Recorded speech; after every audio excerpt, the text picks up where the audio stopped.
Eagle movie ఎలా ఉంది? Super అబ్బా, ఎక్సలెంట్. కొంతమంది అటర్ ఫ్లాప్ సెకండ్ హాఫ్ అసలు ఏం బాగాలేదు.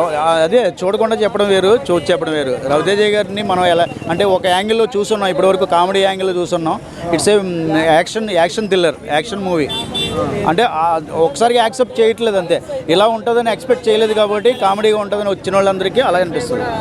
అంటే హైలైట్స్ అంటే ఏంటన్నా movie? Highlight BGM highlight, Ravi Teja గారి body language highlight, gun use చేయడం అన్నీ కూడా లుక్ సూపర్. అంటే ఒరిజినల్గా కనిపించారు, రవితేజ గారు ఒరిజినల్ లుక్ చూపించారు.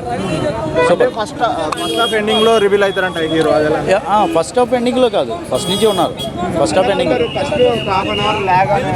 లేదు, ఫస్ట్ హాఫ్ అంటే స్టోరీ నడవాలి కదా, కాన్సెప్ట్ నడవాలి కదా, దాని గురించి అలా అనిపించి ఉండొచ్చు.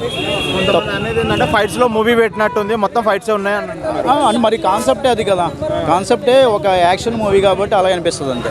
స్టోరీ ఒకసారి చూడండి. 2 కూడా ఉంది, ఈగల్ 2. ఓకే. అనుపమ పరమ వాళ్ళిద్దరు కాంబినేషన్ ఎలా అనిపించింది? ఇద్దరు హీరోయిన్స్ కదా. అంటే నేను అనుపమ పరమేశ్వరన్ వచ్చేసి సపోర్టింగ్ క్యారెక్టర్, అంతేగాని మెయిన్ రోల్ కాదు, సపోర్టింగ్ క్యారెక్టర్. ఒక డిటెక్టివ్ లాగా వర్క్ చేస్తారు అంతే. ఓవరాల్గా మూవీ గురించి ఏం చెప్తారు? ఓవరాల్గా మూవీ సూపర్ గుడ్. అంటే రవితేజ గారితో ఒక యాక్షన్ మూవీ తీసినట్టు ఉంది. అలాగే మనం హాలీవుడ్ సినిమా చూస్తున్నామా అనిపిస్తుంది రవితేజ గారి కెరియర్లో. నాకైతే బాగా నచ్చింది. అంటే సంక్రాంతికి వచ్చే బాగుండాలి, లేదంటే ఇప్పుడు వచ్చి బాగుండాలి? అదేం అనిపించలేదు నాకు. ఎప్పుడైనా సినిమా బాగుంటే ఖచ్చితంగా చూస్తారు అంతే. యా రవితేజ గారి సినిమా అంటే ఖచ్చితంగా అది ఉంటుంది. Thank you. డిసప్పాయింటింగ్గా ఉంటుంది. సో లాస్ట్ వరకు, ఫస్ట్ నుంచి లాస్ట్ ఫ్రేమ్ వరకు ప్రతి ఫ్రేమ్ కూడా ఒక ఎలివేట్ చేసి క్లైమాక్స్కి వచ్చేసరికి సెకండ్ పార్ట్లో మేము జస్టిఫికేషన్ ఇస్తామని చెప్పి మధ్యలో ఆపరేషన్ చేశారు. అది కాకుండా సినిమాటోగ్రఫీ బాగుంది అండ్ ఎడిటింగ్ చాలా బాగుంది. తెలుగులో ఫస్ట్ టైం ట్రై చేసినట్టు ఇలాంటి ఎడిటింగ్. కాకపోతే ఏంటంటే ఫ్యామిలీ ఆడియన్స్కి అంత అర్థం కాకపోవచ్చు, ఫ్యామిలీ ఆడియన్స్కైనా మాసెస్కైనా అంత అర్థం కాకపోవచ్చు. అది కొంచెం బాగా చేస్తుంటే బాగుండేది. కాకపోతే బాగుంది. కాకపోతే మన తెలుగు ఆడియన్స్కి నచ్చేలా కొంచెం క్రిస్పీగా, లేదంటే కొంచెం షార్ట్గా, కొంచెం టైట్గా చేస్తుంటే అది కొంచెం బాగుండేది. ఎలివేషన్స్ ఉన్నాయి, ఫస్ట్ నుంచి లాస్ట్ వరకు ఎలివేషన్స్ ఉన్నాయి. ఆ ఎలివేషన్ జస్టిఫికేషన్ లేదు. జస్టిఫికేషన్ లేకపోతే అంత సాటిస్ఫై అవుతుంది. బయటకు వచ్చేటప్పుడు ఆ సాటిస్ఫాక్షన్ అయితే ఉండదు.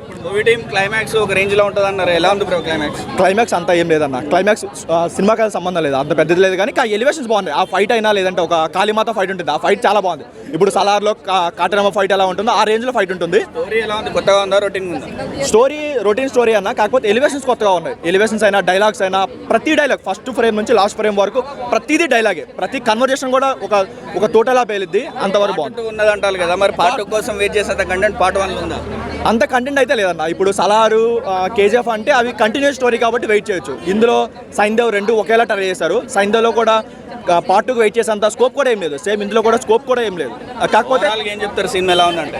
ఓవరాల్గా బాగుందన్న. కొత్తగా ట్రై చేశారు, బాగుంది. కాకపోతే రవితేజ గారు మేకవర్ అయినా, అతని పర్ఫార్మెన్స్ అయినా వాటి కోసం చూడొచ్చు. అది కాకుండా రవితేజ గారి రెగ్యులర్ మూవీస్ ఉంటాయి కదా, ఎంటర్టైన్మెంట్ అయినా, సాంగ్స్ అయినా, కామెడీ అయినా, అలాంటివి ఎక్స్పెక్ట్ చేసి వస్తే మాత్రం డిసప్పాయింట్ అవుతారు. రేటింగ్ అంటూ చెప్పలేమన్నా. ఎందుకంటే ఇది రిమైనింగ్ ఆడియన్స్ మీద డిపెండ్ అయి ఉంటుంది. వాళ్ళు యాక్సెప్ట్ చేశారంటే నో లిమిట్స్, అసలు యాక్సెప్ట్ చేయలేదు అంటే ఇంకా వీకెండ్కి స్టార్ట్కి వెళ్ళిపోతుంది.